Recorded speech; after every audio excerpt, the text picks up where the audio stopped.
The older I get, the more fascinated I am by the 2010s internet culture compared to what it is today. You can argue about what the best internet era is, but I truly believe there was no time like the 2010s. I mean, I grew up in it after all. Memes were blooming into the mainstream, YouTube became a huge breeding ground for all sorts of creators, and social media became the norm for most people.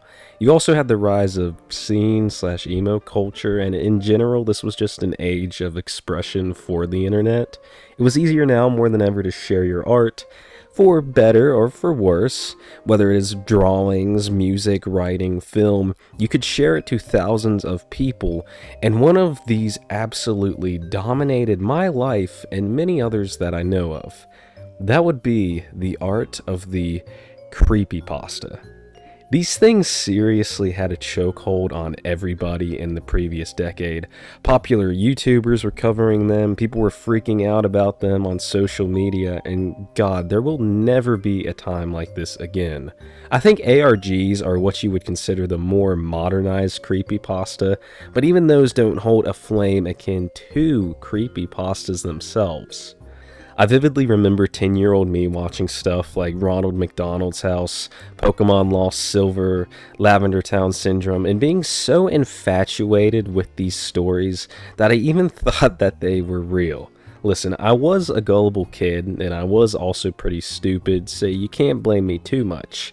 However, I do beg the question, how were we even scared of some of these stories, and how did we think that they were real? Okay, I might be speaking for myself when I say that I was convinced Slender Man and Jeff the Killer were two very real entities that might get me, but now in retrospect, these guys are goofy as hell. Okay, I'll admit, the Jeff the Killer face has inflicted me with trauma and many others. Like, I can't even look at this without getting a little bit unsettled, and it is to the point where if I see it, I have to at least keep a light on for a little while until that image of him just fades away from my brain. But Slender Man? Slender Man. Yo, what's up? I'm Eminem and you're right. Okay, I know there have been a fair share of weird people who are obsessed with this fictional guy, especially one really bad example. But seriously, why were people so invested with him? Look at him. He's a tall white guy. There's plenty of those around here. And I don't think they're that scary. Now, of course, I'm missing important context. Slender Man, to my knowledge, is an interdimensional being. His game involves you having to collect his 8 pages without you getting caught by him. Once you do that, he pretty much just fucks off. And if he catches you,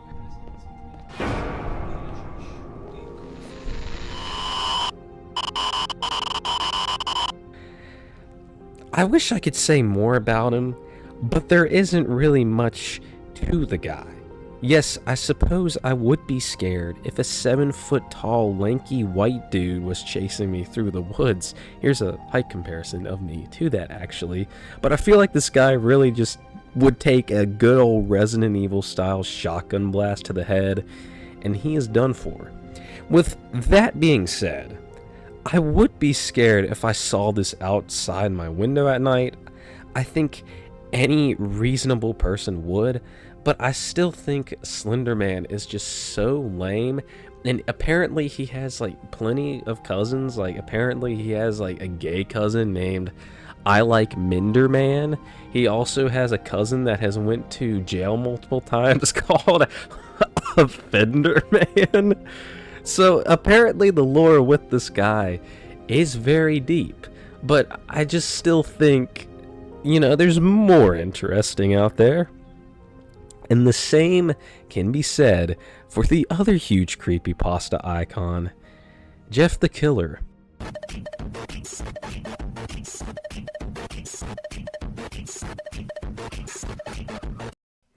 This is another one that people were weirdly obsessed over and found to be hot for some reason. I guess Jeff the Killer was the perfect personification of what a jealous, overprotective emo boyfriend would be.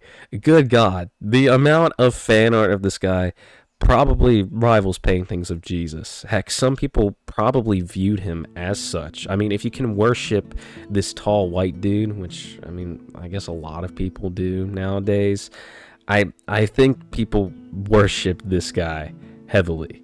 And okay, I can understand obsessing over a character if they are likable and the story they come from is well written and creative.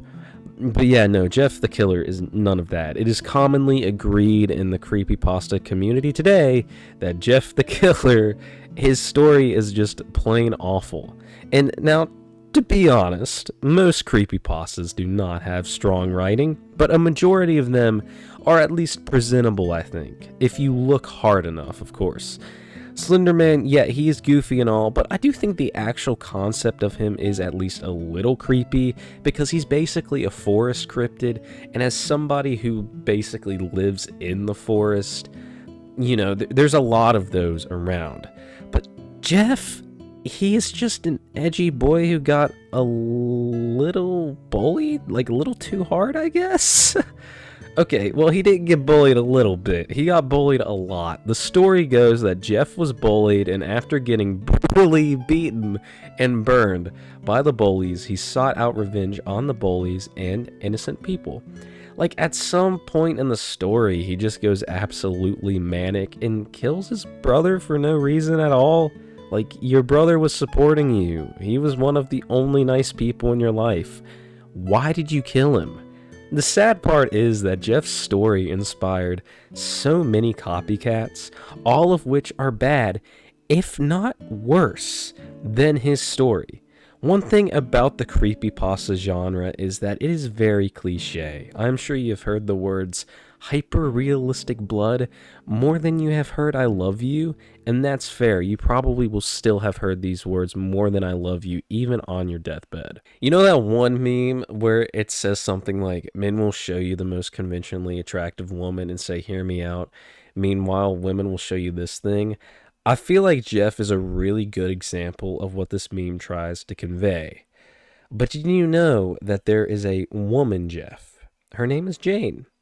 And her story is actually worse than Jeff's somehow. But I don't know, she's emo too, so like that's cool.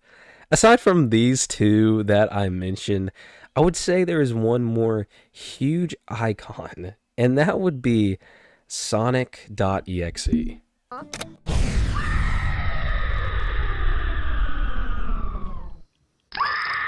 Sonic.exe has to be the godfather of creepypasta cliches. He is edgy, he is bloody, and once again, his story is just whatever. Sonic.exe is the pioneer of the haunted video game genre of creepypasta, and I would even say ARG. The story has multiple iterations, but the original follows as such. A kid receives a package in the mail out of nowhere. The mail contains a variety of CDs and a note.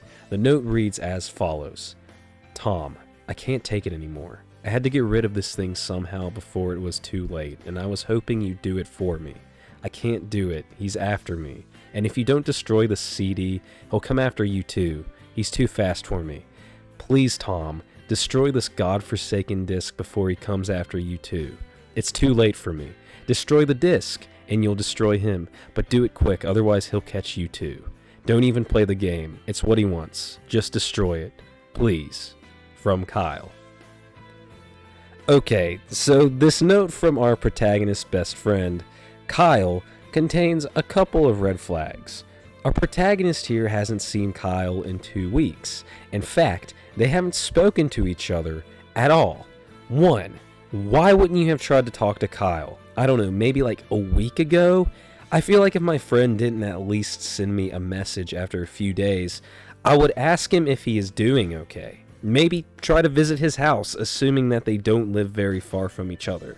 And 2, Kyle is clearly telling you not to use this thing, and the fact you haven't seen him in 2 weeks, I think proves that whatever he is claiming rings true. But logic doesn't apply to this man. He decides to play the CD anyway. At first it starts out as a normal Sonic game, but then it starts getting subliminal and weird, and eventually Sonic.exe comes out of this game to kill our main character. See, I think the idea of a haunted video game is actually really cool. Heck, there are even some indie games that attempt to do it and do it pretty well. The problem is that most of these stories are just really shallow and edgy for the sake of being edgy. A good 90% of them are boiled down to person killed themselves and are haunting the game, or game is haunted, people must pass on the game like a chainmail effect to save themselves. And like Jeff the Killer, Sonic.exe spawned many clones. Mario.exe, Tails.exe, Knuckles.exe, all the same stuff repeated over and over, just with a different skin. It gets tiring when you read the same thing so many times, and they are all just basically, I found haunted game from weird person. Oh no, the character in the game is acting weird and killing his friends. Oh no, this is a kid's game. Why is there blood leaking from their eyes? They should get that checked out. Now, I am not going to act like creepypastas are loved for their fantastic writing, because they're not. But for some instances, it's absolutely inexcusable. And there are good creepypastas out there, you just have to dig a little bit. The issue is with creepypastas like Sonic.exe, it just feels like it's being edgy for the sake of being edgy. It's throwing a bunch of blood at you out of nowhere. There's death, there's, rituals and symbolism and stuff like that, and it just feels like it's trying to be over the top, like shock value. Sonic literally says, I am God. He's just being blasphemous for the sake of being blasphemous. But I think this begs the question, why were creepypastas so popular back then? And why were we so scared? I mean, based off of these three, which are the big three creepypastas, they don't sound quite compelling. Well, I believe a lot of the charm that comes from the creepypasta was the fact that the internet was still kind of new around this time. We have a better gauge for what is real and what isn't now when it comes to stuff on the internet. So someone back then could have easily just made some stupid story like this up and people would believe it, like wholeheartedly believe it. Maybe I was just stupid, but I seriously thought stuff like Lavender Town Syndrome was a real thing, to the point where even if I heard a second of it on YouTube, I would mute my volume. When playing Pokemon, I would always mute my volume if I got to Lavender Town. Hell, even today, knowing that it is fake, I still get really unsettled hearing this theme. It still affects me just as much as it did like 9 years ago. Also, since my generation have pretty much been raised by the internet a lot, we all practically grew up listening to these. And since we were so young, we of course believed most of it. Creepypastas do what ARGs can't, in my opinion. Or at least, I feel like the ARG is the next generation's creepypasta. I do think ARGs are pretty cool, and even cooler than creepypastas, to be honest. But it could just be my nostalgia bias speaking. Creepypastas felt more engaging and magical. I have watched some ARGs, and while they are pretty good, a lot of them suffer from the same things that creepypastas did. Oversaturation, cliche and uncreative writing, and in general, uninteresting engagement.